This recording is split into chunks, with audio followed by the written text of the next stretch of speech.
Brought to you by Agilus Diagnostics.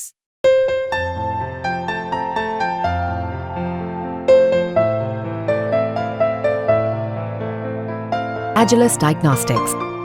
केंद्र में तो जयंत चौधरी मंत्री बन गए, लेकिन उत्तर प्रदेश में क्या है उनका अगला प्लान और आने वाले उपचुनाव में यूपी में बीजेपी से कितनी सीटें आरएलडी मांगने जा रही है, हम बताते हैं आज की इनसाइड स्टोरी में।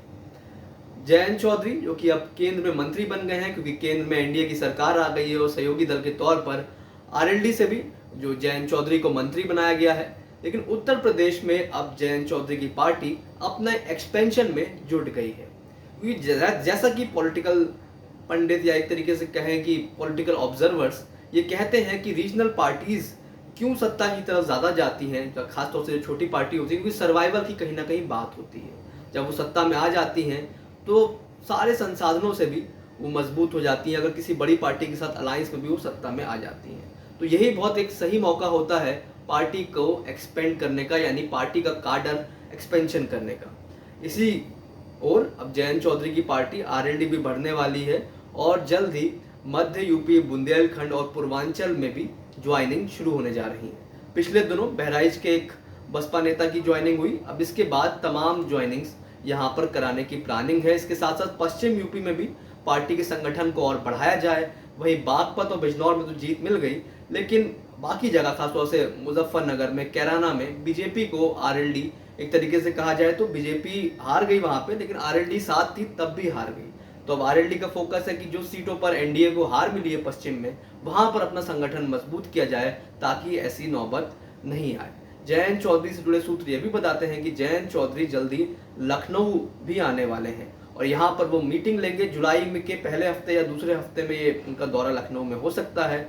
यहाँ पर वो कार्यकर्ताओं का एक सम्मेलन करेंगे, मीटिंग करेंगे और आने वाले दिनों में, क्योंकि अब केंद्र में सरकार में आरएलडी शामिल है, तो तमाम ज्वाइनिंग्स कराने की तैयारी है। तमाम दूसरे पार्टी के पूर्व विधायक, पूर्व प्रत्याशियों की ज्वाइनिंग का एक प्लान है, क्योंकि अब सत्ता में है तो सत्ता से जुड़ना तमाम नेता चाहते हैं। लेकिन एक इंटरेस्टिंग चीज और है, वो ये है कि जो आने वाले उपचुनाव हैं उसमें आरएलडी 10 में से 2 सीटें चाहती है। हालांकि अभी उपचुनाव की डेट नहीं आई है, लेकिन एक अंदाजा लगाया जा रहा है कि कुछ महीने में ये उपचुनाव होने हैं। 10 सीटें उत्तर प्रदेश में हैं जहां पर ये उपचुनाव होने हैं, तो यहाँ पर 10 विधानसभा सीटों में से 2 सीटें आरएलडी चाहती है। एक सीट हो सकती है मीरापुर, कि मीरापुर से ही जो पहले विधायक थे वो अब सांसद हो गए हैं। बिजनौर से चंदन चौहान आरएलडी के नेता हैं और वो सीट तो निश्चित तौर पे नेचुरली ही आरएलडी चाहेगी। वहीं एक और सीट है, वो है अलीगढ़ की खैर सीट, जहां पर उपचुनाव होना है। सूत्रों की माने तो आरएलडी ये सीट भी चाहती है, यानी कुल 2 सीटों की डिमांड आरएलडी यहाँ पर बीजेपी से करेगी। शुरुआत हो सकता है 3 की करेगी, क्योंकि गाजियाबाद भी एक सीट है, लेकिन गाजियाबाद शायद ही बीजेपी आरएलडी को दे, तो 2 सीटें कम से कम आरएलडी चाहती है, खैर और मीरापुर, जहां पर वो अपने प्रत्याशी लड़ाए।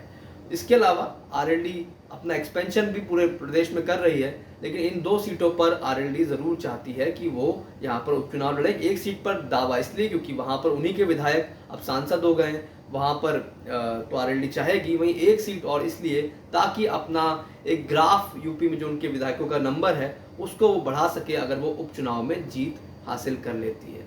लेकिन आने वाले दिनों में आरएलडी की पॉलिटिक्स ऑब्जर्व करना इसलिए भी बहुत इंटरेस्टिंग है, क्योंकि अब वो सत्ता में आ गए हैं और प्रेशर कार्यकर्ताओं का भी है, प्रेशर नेताओं का भी है और प्रेशर उन समर्थकों का भी है जो जिन तमाम मुद्दों को जयंत चौधरी ने पिछले 4-5 साल में उठाया है।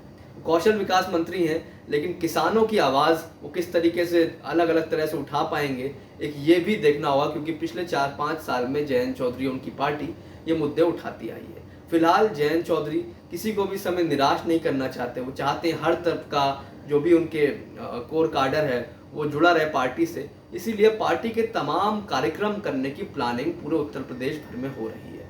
मध्य यूपी, जहां पर जयंत चौधरी खुद लखनऊ आएंगे आने वाले दिनों में, इसके अलावा पूर्वांचल और बुंदेलखंड में ही फोकस है। वहीं पश्चिम में मंडल वाइज यहाँ पर बैठ के शुरू होने जा रही है, जो आरएलडी जल्दी करेगी। फिलहाल आरएलडी का फोकस ये भी है कि वो किसी तरह बीजेपी से 10 में से 2 सीटें उपचुनाव में ले सके। तो ये थी इनसाइड स्टोरी। ऐसी तमाम पॉलिटिकल इनसाइड स्टोरीज आपको यूपी तक पे देखने को मिलेंगी।